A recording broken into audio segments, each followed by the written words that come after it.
नमस्ते दोस्तों, आज की वीडियो देखने के बाद आप लॉयर्स को नए पर्सपेक्टिव से देखेंगे। इमेजिन करो आपके पास एक सीरियस लीगल केस है। आप एक बड़े से लॉ फर्म में जाते हो, शाइनिंग ऑफिसेज, एसी रूम्स और सूटेड बुटेड लॉयर्स। ये सब देख के सब कुछ परफेक्ट लगता है, पर क्या आपको पता है कि उस शाइनी एक्सटीरियर के पीछे क्या चलता है? आज हम बात करेंगे लॉ फर्म की उन रियलिटीज की जो आपको कभी नहीं बताई जाती। ये वीडियो सेंसेशनलाइज करने के लिए नहीं है, ये है अवेयरनेस के लिए। क्योंकि जब आप या आपकी फैमिली का लीगल इश्यू हो तो आपको पता होना चाहिए कि सिस्टम कैसे काम करता है। इस वीडियो के एंड तक आपको समझ आ जाएगा कि लॉ फर्म्स कैसे पैसा कमाते हैं और क्लाइंट्स के साथ क्या क्या हो सकता है, और सबसे इम्पोर्टेंट, आप खुद को कैसे प्रोटेक्ट कर सकते हो। तो चलिए शुरू करते हैं। तो दोस्तों, सबसे पहले समझते हैं कि लॉ फर्म्स का बिजनेस मॉडल क्या है। The billable hour culture. ज्यादातर लॉ फर्म्स में बिलेबल आवर सिस्टम चलता है, मतलब लॉयर को हर घंटे के हिसाब से पैसा मिलता है। Sounds fair, right? पर यही सिस्टम की वजह से प्रॉब्लम्स शुरू होती हैं। इमेजिन करो एक जूनियर लॉयर को फर्म ने टारगेट दिया, तुम्हें साल में 2000 बिलेबल आवर्स कंप्लीट करने हैं। ये ऑलमोस्ट 40 घंटे होते हैं पर वीक एक साल के हिसाब से।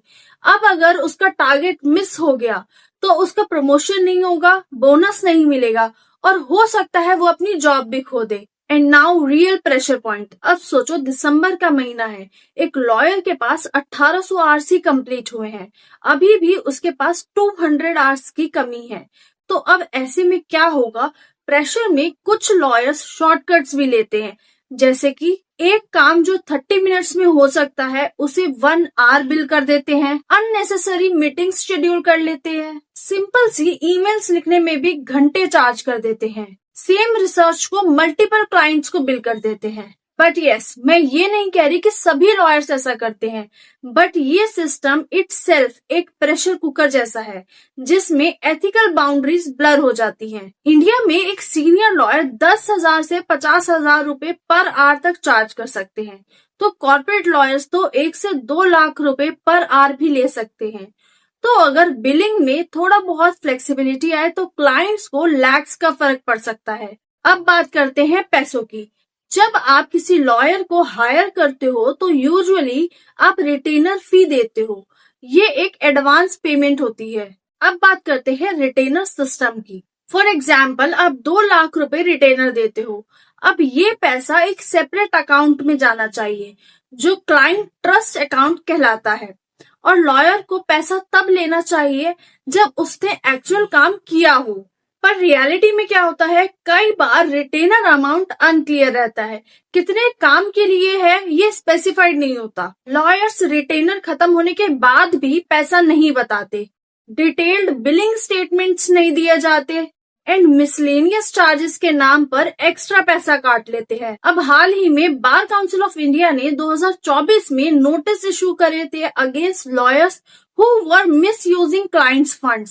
अब इससे पता चलता है कि ये प्रॉब्लम रियल भी है और रिकग्नाइज्ड भी। अब ऐसे में कुछ रेड फ्लैग्स हैं जो आपको देखने चाहिए। अगर लॉयर डिटेल्ड बिल नहीं दे रहा और सिर्फ एक लमसम अमाउंट बोल रहा है तो ये एक रेड फ्लैग है। और अगर हर छोटी छोटी चीज के लिए अर्जेंट बोलकर एक्स्ट्रा पैसे मांग रहा है तो ये भी एक रेड फ्लैग है। और अगर केस प्रोग्रेस नहीं हो रहा लेकिन बिल बढ़ता जा रहा है तो ये तो एक मेजर रेड फ्लैग है। अब आते हैं सबसे इंटरेस्टिंग पार्ट पर, कॉन्फ्लिक्ट ऑफ इंटरेस्ट। पहले देखते हैं कॉन्फ्लिक्ट ऑफ इंटरेस्ट होता क्या है। इमेजिन करो एक लॉ फर्म कंपनी ए को रिप्रेजेंट कर रही है और उसी फर्म का दूसरा पार्टनर कंपनी बी को भी रिप्रेजेंट कर रहा है, और दोनों कंपनीज एक ही केस में अपोजिट साइड्स पर है। ये थ्योरेटिकली नहीं होना चाहिए लेकिन प्रैक्टिकली स्पेशली लार्ज फर्म्स में ये सिचुएशंस आ जाती हैं। अब यहाँ पर देखने को मिलता है चाइनीज वॉल का कंसेप्ट। बिग लॉ फर्म्स कहते हैं कि वो चाइनीज वॉल रखते हैं, मतलब एक टीम दूसरी टीम से इंफॉर्मेशन शेयर नहीं करेगी। लेकिन रियलिस्टिकली सोचो, सेम ऑफिस में जाते हैं, लंच पे मिलते हैं, फर्म मीटिंग्स में एक साथ होते हैं, और सबसे इम्पोर्टेंट, दोनों टीम्स का पैसा सेम फर्म को जा रहा है। अब यहाँ एक और सवाल उठता है प्रायोरिटी का। बिग फर्म्स अपने हाई पेइंग क्लाइंट्स को ज्यादा प्रायोरिटी देते हैं। अब अगर एक क्लाइंट 50 लाख रुपए महीने का दे रहा है और वहीं दूसरा क्लाइंट एक टाइम 2 लाख रुपए। तो खुद ही सोचिए, नेचुरली फर्म का फोकस कहाँ रहेगा। इवन 2025 में बार काउंसिल ने स्ट्रिक्ट गाइडलाइंस इशू करी है कॉन्फ्लिक्ट्स के बारे में।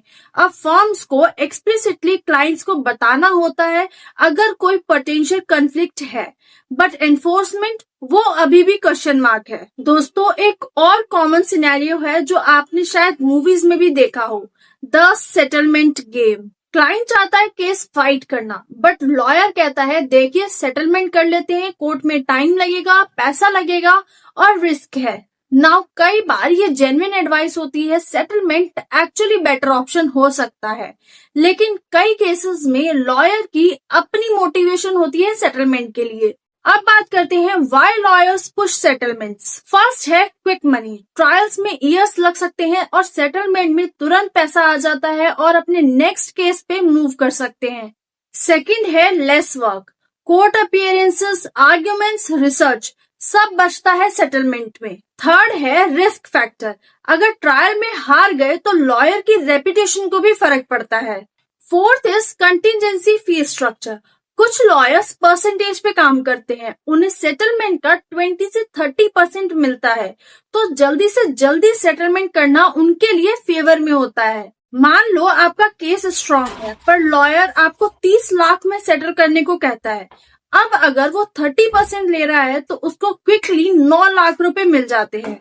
अब वहीं पर अगर वो 1 करोड़ के लिए 2 से 3 साल फाइट करे तो भले ही हो सकता है उसे 30 लाख तक मिल जाए, लेकिन उसमें उसका 3 साल तक का टाइम लगेगा। तो फाइनेंशियल इंसेंटिव सेटलमेंट में ज्यादा है। अगेन, हर लॉयर ऐसा नहीं सोचता, बहुत से लॉयर्स जेन्युइनली क्लाइंट के बेस्ट इंटरेस्ट में सोचते हैं, पर हाँ, ये सिस्टमैटिक प्रेशर्स भी एग्जिस्ट करते हैं। अब थोड़ा सा पर्सपेक्टिव चेंज करते हैं, आखिर लॉ फर्म्स के अंदर होता क्या है। स्टार्ट करते हैं जूनियर लॉयर्स की रियलिटी से। एक फ्रेश लॉ ग्रेजुएट को लॉ फर्म में 40 से 80 हजार पर मंथ मिलता है और दिल्ली मुंबई के बिग फर्म्स में 1 से 1.5 लाख। साउंड्स डिसेंट, पर कंडीशंस देखो, 12 से 14 घंटे वर्क पर डे और कभी कभी उससे ज्यादा भी। वीकेंड्स पे भी काम, बिलेबल आवर टारगेट्स का प्रेशर एंड पार्टनर बनने की रेस। अब देखते हैं पिरामिड सिस्टम। लॉ फर्म्स एक पिरामिड स्ट्रक्चर पे चलते हैं। टॉप पे फ्यू पार्टनर्स है जो मैक्सिमम प्रॉफिट लेते हैं, मिडल में सीनियर एसोसिएट्स, बॉटम में जूनियर एसोसिएट जो मैक्सिमम वर्क करते हैं मिनिमम पे पे। ये स्ट्रक्चर इंश्योर करता है कि पार्टनर्स को मैक्सिमम प्रॉफिट हो एंड जूनियर लॉयर्स का एक्सप्लॉइटेशन इनडायरेक्टली क्लाइंट्स को भी इफेक्ट करता है, क्योंकि ओवरवर्क्ड स्ट्रेस्ड लॉयर्स से क्वालिटी वर्क एक्सपेक्ट करना मुश्किल है। लेकिन गुड न्यूज ये है कि 2024 से 2025 में कई यंग लॉयर्स ने एसोसिएशन बना के गुड वर्किंग कंडीशंस की डिमांड की है। कुछ प्रोग्रेसिव फर्म्स ने वर्क लाइफ बैलेंस पर फोकस करना शुरू किया है, बट स्टिल इंडस्ट्री में लॉन्ग वे टू गो है। तो अब सवाल ये है, आप अपने आप को प्रोटेक्ट कैसे करें।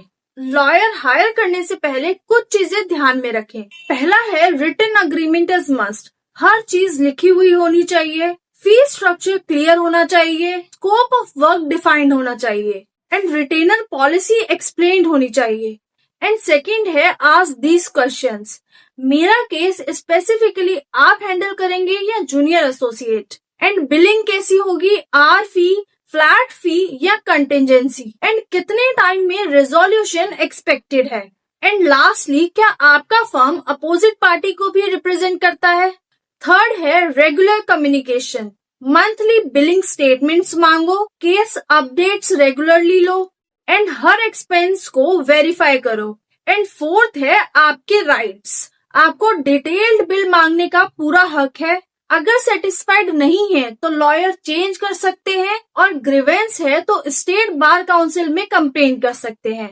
अब बात करते हैं कुछ ऐसे रेड फ्लैग्स की जब आपको लॉयर चेंज कर लेना चाहिए। पहला है जब कम्युनिकेशन गैप बढ़ रहा हो, अनएक्सप्लेन्ड बिल्स आ रहे हैं, केस प्रोग्रेस नहीं हो रहा, लॉयर बार बार मीटिंग कैंसिल कर रहा है और आपके क्वेश्चंस का प्रॉपर आंसर नहीं मिल रहा।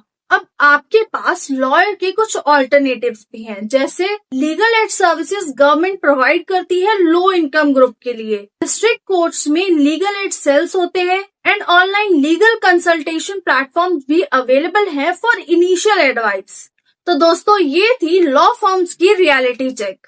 मैं एक बार फिर क्लैरिफाई करना चाहूंगी, ये वीडियो लॉयर्स को बदनाम करने के लिए बिल्कुल नहीं है। लीगल प्रोफेशन एक नोबल प्रोफेशन है and majority of lawyers ethical है, जो जेन्युइनली क्लाइंट्स की हेल्प करते हैं। पर जैसे हर इंडस्ट्री में कुछ प्रॉब्लम्स होते हैं, वैसे ही लीगल इंडस्ट्री में भी है और अवेयरनेस सबसे बड़ा प्रोटेक्शन है। अब देखते हैं what are the key takeaways from the whole video. हमेशा रिटन अग्रीमेंट्स लें।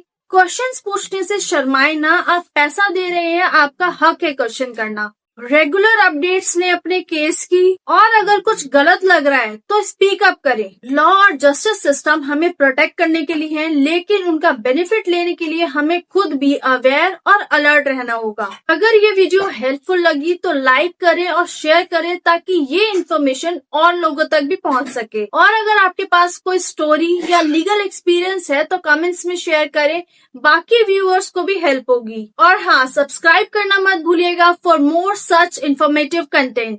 Take care and informed रहिए।